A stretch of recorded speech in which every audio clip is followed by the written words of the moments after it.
نحمدہ و نصلی علی رسول الکریم اما بعد اعوذ باللہ من الشیطان الرجیم بسم اللہ الرحمن الرحیم قل للذین کفروا ان ینتہوا یغفر لهم ما قد سلف وان یعودوا فقد مضت سنت الاولین وقاتلوہم حتی لا تکون فتنة ویکون الدین کلہ للہ فإن انتهوا فإن الله بما يعملون بصير وإن تولوا فاعلموا أن الله مولاكم نعم المولى ونعم النصير۔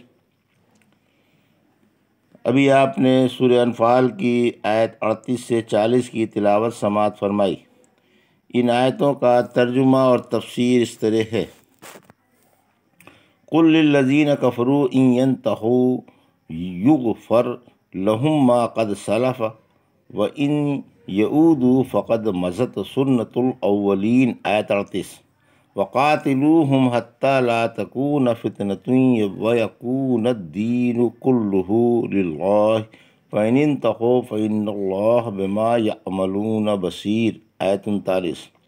وَإِن تَوَلَّوْا فَاعْلَمُوا أَنَّ اللَّهَ مَوْلَاكُمْ نِعْمَ الْمَوْلَىٰ وَنِعْمَ النَّصِيرُ۔ آیت 40۔ ترجمہ: اے پیغمبر صلی اللہ علیہ وسلم، آپ کافروں سے فرما دیں کہ اگر اب بھی وہ رک جائیں تو ان کے پہلے سارے گناہ معاف کر دیے جائیں گے، اور اگر اب بھی اپنی حالت پر قائم رہے تو ہمارا طریقہ پہلے کافروں کے بارے میں گزر چکا ہے، اور ان سے جنگ کرتے رہو جب تک کہ فتنہ نہ رہے اور سارا دین اللہ ہی کا ہو جائے۔ پھر اگر یہ باز آ جائیں تو یاد رکھو اللہ ان کے عمل خوب دیکھ رہا ہے، اور اگر پھر جائیں تو یقین مانو اللہ تمہارا دوست ہے جو بہترین دوست اور بہترین مددگار ہے۔ یہ تھا سورہ انفال کی آیت 38 سے 40 کا ترجمہ۔ اب تفسیر ان آیتوں کی۔ آیت 38۔ پرخلوص توبہ تریاق گناہ ہے، یعنی آپ ان کافروں سے فرما دیں کہ اگر یہ اب بھی کفر و شرک اور کبر و غرور سے باز آ کر فرما بردار بن جائیں اور اللہ کی طرف جھک جائیں تو ان کے تمام اگلے گناہ اور ہر طرح کا کفر و شرک معاف کر دیا جائے گا۔ رحمت عالم صلی اللہ علیہ وسلم نے فرمایا، جو اسلام لا کر خلوص سے عمل کرتا رہا اس سے اس کے جاہلیت کے عملوں کی باز پرس نہ ہوگی، اور جس نے اسلام لا کر بھی برے کام کیے اس سے اس کے تمام اگلے پچھلے عملوں کی باز پرس کی جائے گی۔ اسلام تمام پہلے گناہ کاٹ دیتا ہے، اور توبہ تمام پہلے گناہ مٹا دیتی ہے۔ پھر فرمایا کہ وہ اب بھی اپنی اسی سابقہ حالت پر اڑے رہے تو ہم نے انہیں فوراً عذاب میں مبتلا کر کے ہلاک کر دیا۔ ایسی حالت میں تمہارا بھی یہی انجام ہونا ہے۔ چنانچہ جنگ بدر میں قریش کے مشرکوں کا کس قدر برا انجام ہوا۔ آیت 39۔ کفر و شرک مٹانے کے لیے جنگ ہے۔ ایک شخص نے ابن عمر رضی اللہ عنہ سے کہا کہ آپ وَإِن طَائِفَتَانِ مِنَ الْمُؤْمِنِينَ پر عمل کیوں نہیں کرتے اور جنگ میں شریک کیوں نہیں ہوتے؟ فرمایا، تمہارا مجھے اس آیت سے طعنہ دینا مجھے کسی ایمان والے کے قتل کے طعنے سے زیادہ پیارا ہے کہ اس سلسلے میں مجھے سورہ نساء کی آیت 93، جو جان بوجھ کر کسی مومن کو قتل کر ڈالے اس کی جزا جہنم ہے، سنائی جائے۔ اللہ فرماتا ہے کہ تم ان سے جنگ کرتے رہو جب تک کہ سارا دین اللہ کا نہ ہو جائے۔ ہم نے عہد رسالت میں اس آیت پر عمل کیا جب مسلمان تھوڑے تھے اور اسلام کم تھا، اور اسلام لانے کی سزا قتل یا گرفتاری تھی۔ ہم اسلام کی ترقی کے لیے جنگ کرتے رہے، پھر یہ فتنہ دب گیا۔ ابن زبیر طرف کے فتنے کے زمانے میں ابن عمر رضی اللہ تعالیٰ عنہ کے پاس دو شخصوں نے آ کر کہا، آپ کو معلوم ہے کہ لوگوں میں جنگ چھڑ گئی ہے آپ ابن عمر اور اللہ کے رسول صلی اللہ علیہ وسلم کے صحابی ہیں، جنگ میں کیوں شامل نہیں ہوتے؟ فرمایا اللہ نے مجھ پر مسلمان بھائی کا خون حرام فرما دیا ہے، اس لیے میں جنگ میں حصہ نہیں لیتا۔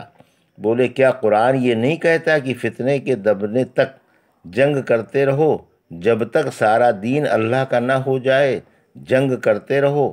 فرمایا ہم نے لڑائی لڑی یہاں تک کہ فتنہ فرو ہو گیا اور سارا دین اللہ ہی کا ہو گیا، اور تم اس لیے لڑتے ہو کہ فتنہ سر ابھارے اور دین غیر اللہ کا ہو جائے۔ پھر فرمایا کہ سارا دین اللہ کا ہو جائے، یعنی لا الہ الا اللہ خوب پھیل جائے اور شرک و بت پرستی مٹ جائے، تمہارے دین کے ساتھ ساتھ کفر و شرک باقی نہ رہنے پائے۔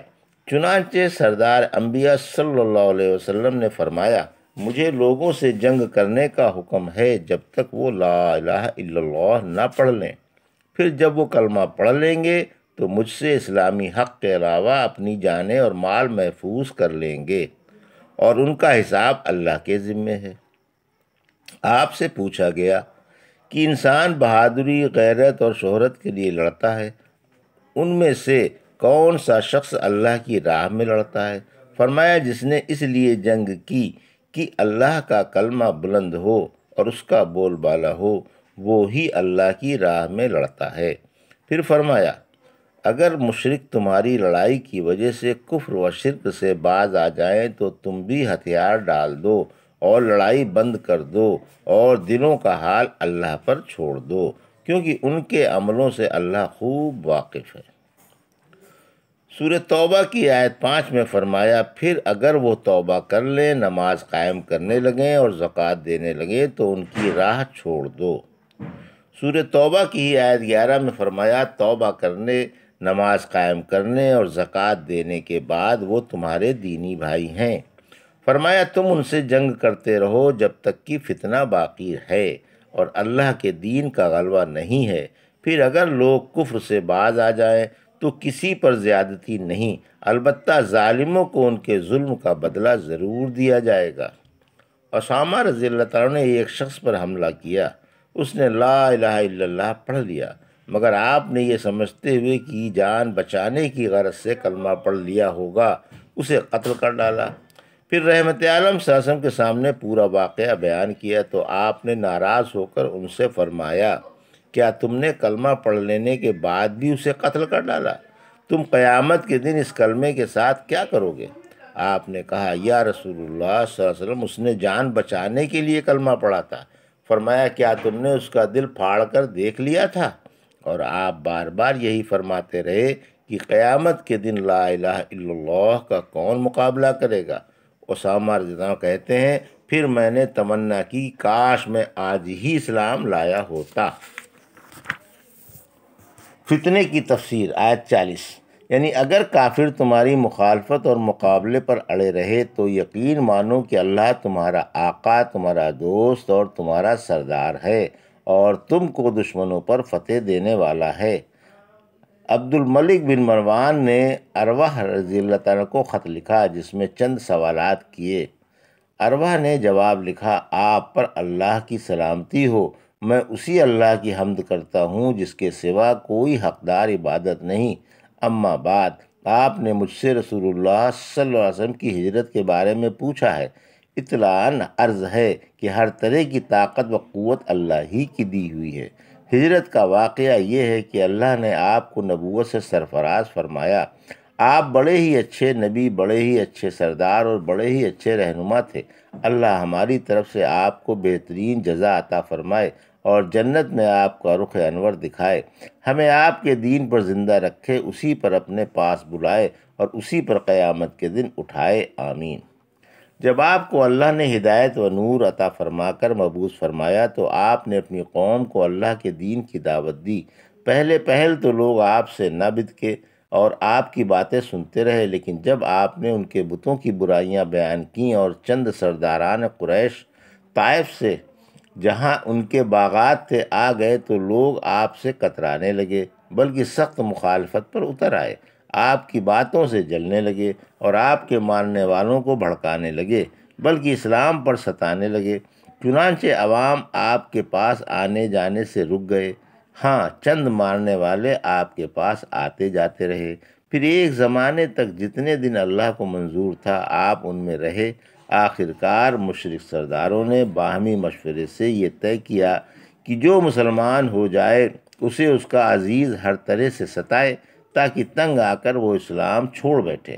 اب تو فتنے نے اس قدر شدت اختیار کی کہ مسلمان گھبرا گئے، کچھ فتنے میں بھی پڑ گئے، اور اللہ نے جس کو بچانا تھا اسے بچا لیا۔ جب مسلمانوں پر مظالم ڈھائے گئے تو آپ نے انہیں مکے سے حبش کی طرف ہجرت کا حکم دے دیا۔ شاہ حبشہ نے ایک صالح بادشاہ تھا جس کو نجاشی کہا جاتا تھا۔ اس کے ملک میں کسی پر کوئی ظلم و زیادتی نہیں کر سکتا تھا، اس بارے میں لوگ دور دور تک اس کی تعریف کرتے تھے۔ قریشی اس کے ملک میں تجارت کا مال لے کر آتے جاتے تھے، بلکہ کچھ تاجر یہیں رہتے بھی تھے اور امن و عافیت سے بے خوف و خطر تجارت کیا کرتے تھے۔ جب مسلمان مکے والوں کے ہاتھوں انتہائی تنگ آ گئے اور انہیں فتنے میں پڑ جانے کا اندیشہ لاحق ہوا تو آپ نے انہیں حبشہ جانے کا حکم دے دیا۔ یہ سب سرزمین حبشہ چلے گئے، لیکن سردار انبیاء مکہ ہی میں اپنے چند سچے جانثاروں کے ساتھ چند سال ٹھہرے رہے۔ آخر کار مکے کے چند شرفاء اور معززین نے اسلام قبول کر لیا۔ اس نے کافروں کی سرگرمیوں میں قدرے تاخیر ہو گئی۔ پہلا فتنہ تو سرزمین حبشہ کی طرف ہجرت کا تھا۔ جب ان مہاجروں کو حبشے میں یہ خبر پہنچی کہ اب کافروں کا زور ذرا گھٹ رہا ہے اور ان کے پہلے سے دمخم نہیں رہے، تو ان میں سے کچھ مسلمان مکے واپس آ گئے اور ان سے مسلمانوں کی کثرت ہو گئی اور وہ روز بروز بڑھنے لگے۔ اس عرصے میں مدینے میں بھی اسلام پھیل گیا اور وہاں کے بہت سے لوگ مسلمان ہو گئے اور آپ کے پاس مکے میں آنے جانے لگے۔ جب قریش نے یہ حال دیکھا تو بگڑ گئے اور پھر سختیوں پر اتر پڑے۔ اس طرح پھر از سر نو دوسرے فتنے نے سر اٹھایا۔ حبشے کی ہجرت سے پہلے فتنے کی وجہ سے عمل میں آئی تھی، اب واپسی پر دوسرا فتنہ جاگا۔ پھر آپ کے پاس مدینے سے 70 بڑے بڑے معززین آئے اور مسلمان ہو کر آپ کے دست مبارک پر بیعت کر لی۔ یہ لوگ حج کے موسم میں آئے تھے اور انہوں نے عقبہ میں بیعت کی تھی اور یہ عہد کیا تھا کہ ہم آپ کے اور آپ ہمارے ہیں۔ اگر آپ اور آپ کے ماننے والے مدینے آ جائیں تو ہم اپنی جان و مال کے ساتھ ساتھ ان کی جانوں اور مالوں کے بھی ذمہ دار ہیں۔ اس معاہدے سے قریشی بھڑک اٹھے اور انہوں نے اپنی سازشیں اور تیز کر دیں۔ آخر کار آپ نے مسلمانوں کو مدینے کی طرف ہجرت کرنے کا حکم دے دیا۔ یہ دوسرا فتنہ تھا جس نے نہ صرف صحابہ رضی اللہ عنہ کو مکے کی سرزمین سے نکالا بلکہ خود سردار انبیاء بھی نکلنے پر مجبور ہو گئے۔ اسی کے بارے میں اللہ نے یہ آیت اتاری۔ یہ تھا سورہ انفال کی آیت 38 سے 40 کا ترجمہ اور تفسیر جو ابھی آپ نے سماعت فرمائی۔ بارک اللہ لی و لکم فی القرآن الحکیم و نفعنا ایاکم بآیات الذکر الحکیم۔